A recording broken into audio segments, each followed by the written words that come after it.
giờ trả bài kiểm tra lớp tôi kiểu Cả lớp được. Chúng em chào cô ạ. Ui, bọn mày ơi, cô cầm tập giấy gì kìa? Hình như là giấy mời họp phụ huynh đấy. Hả? Tao thì sợ đấy là bản tường trình bố đứa mình viết vì hôm khai giảng lẩn về đi nét không chịu ở lại trực nhật ý. Cô cầm để đưa cả bốn đứa mình về xin chữ ký phụ huynh thì toang. Sai hết. Hai, mày đê. Tập giấy tôi đang cầm trên tay là bài kiểm tra toán của các anh các chị đấy. Anh Hoàng Văn Hôn đứng lên. Dạ. 6 điểm.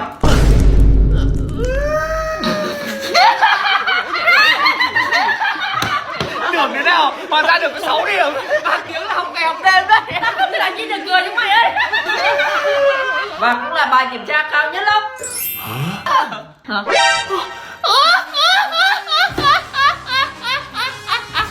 Người hôm trước hôm sau người cười với các con.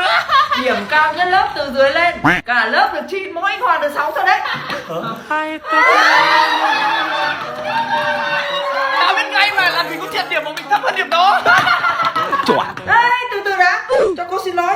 Nãy giờ cô cầm ngược bài kiểm tra. Hoàng được 9 điểm, còn cả lớp được 6.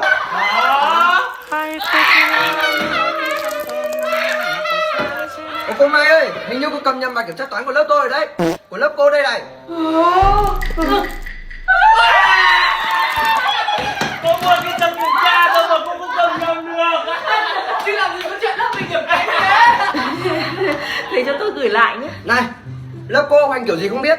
Toàn điểm không, trả bù lớp tôi toán 9 thôi. Giờ giỏi thì cười nữa đi. Ôi dồi ôi, học hành kiểu gì mà bài kiểm tra văn không điểm thế này à con? Sao lại môi hở răng vẩu giấy rách lại phải giữ lấy 5 triệu là cái gì?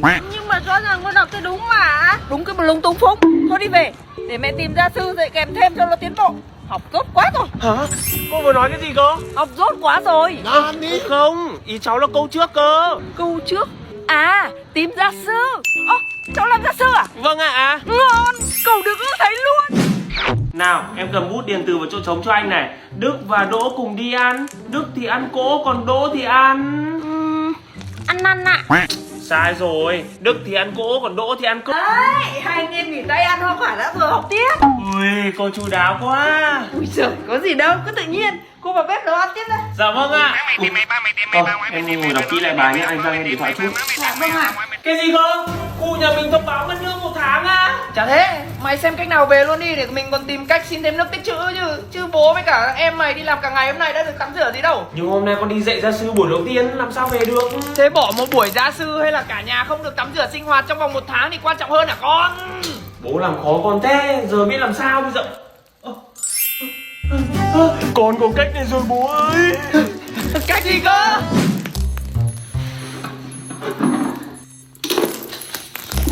Ô cô ơi, nhà mình mất điện à? Hình như thế hay sao ấy, để cô gọi thợ đến sửa xem sao. Vâng ạ. À cô ơi, cháu có quen một bác thợ điện giỏi lắm. Cô có cần gì để cháu gọi đến luôn cho hả? Ui, thế thì còn gì bằng, cháu gọi giúp cô với. Dạ bác ấy đến rồi ạ. Ui, sao cô đã thấy cháu gọi đâu mà đến nơi rồi. Thần giao cách cảm với cô ạ. Chào cô nhá. Dạ, bác vào xem hộ em với. Không hiểu sao cả khu mỗi nhà em mất điện. Rồi cô yên tâm. Thế về cái xe nhà cô ở đâu ấy nhở? Hả? Sao sửa điện hỏi nhà vệ sinh? Bố này, hỏi thẳng thế không biết.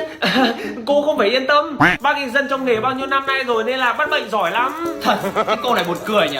Thường nhà mất điện là do dò dỉ nước thì chả vào WC để kiểm tra. Hóa ra là thế, em hồ đồ quá. Thôi, để em dẫn tắc lên. Ủa, không cảm nhận này xin thế. Tầng tắc lên đấy.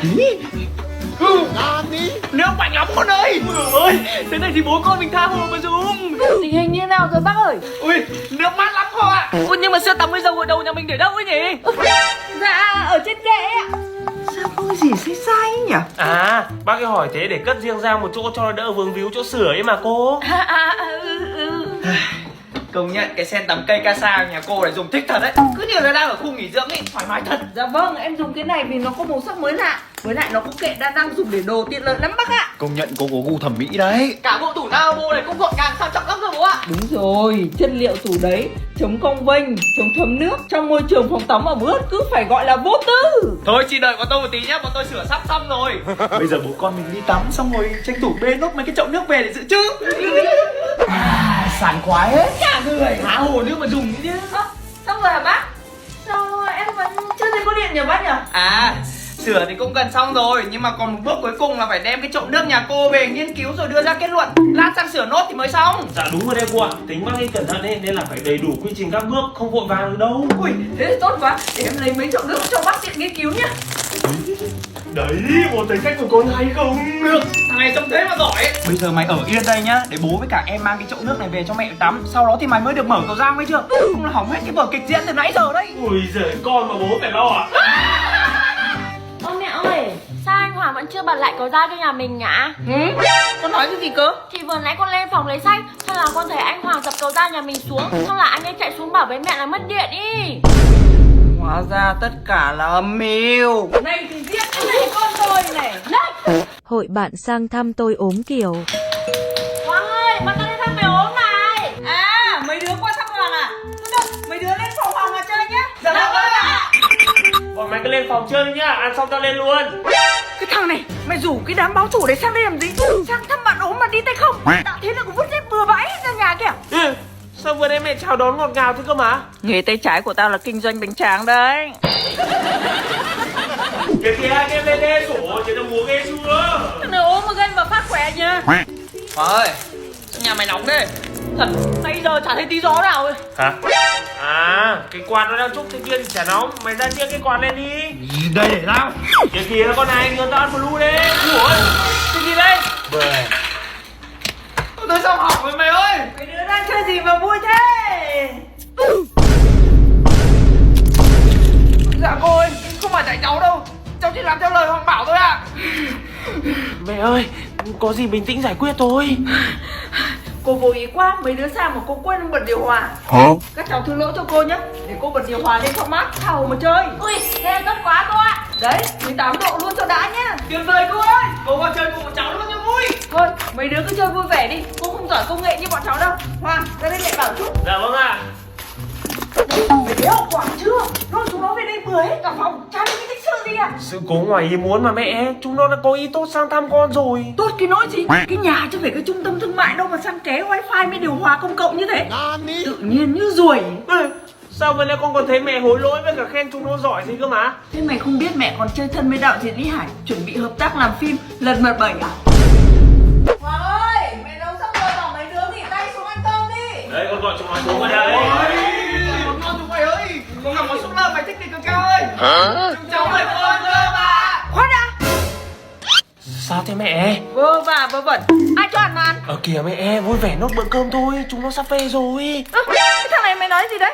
Ý cô là ăn mấy món này không thể thiếu nước mắm Nam Ngư, ớt tỏi Lý Sơn được. Cái này. Thế cái này là chấm ăn luôn không phải pha hả cô? Chứ sao? 100% tỏi Lý Sơn, vị chua ngọt cay thê hợp quyện với mùi tỏi Lý Sơn thơm lừng, tỏi có màu trắng ngà, thịt chắc. Ôi, Thế cô tốt cho bọn cháu ăn thử với. ui giời, mấy đứa cứ ăn thoải mái, nhà con còn nhiều lắm, tự nhiên đi. Dạ vâng ạ. Gặp nhau thôi.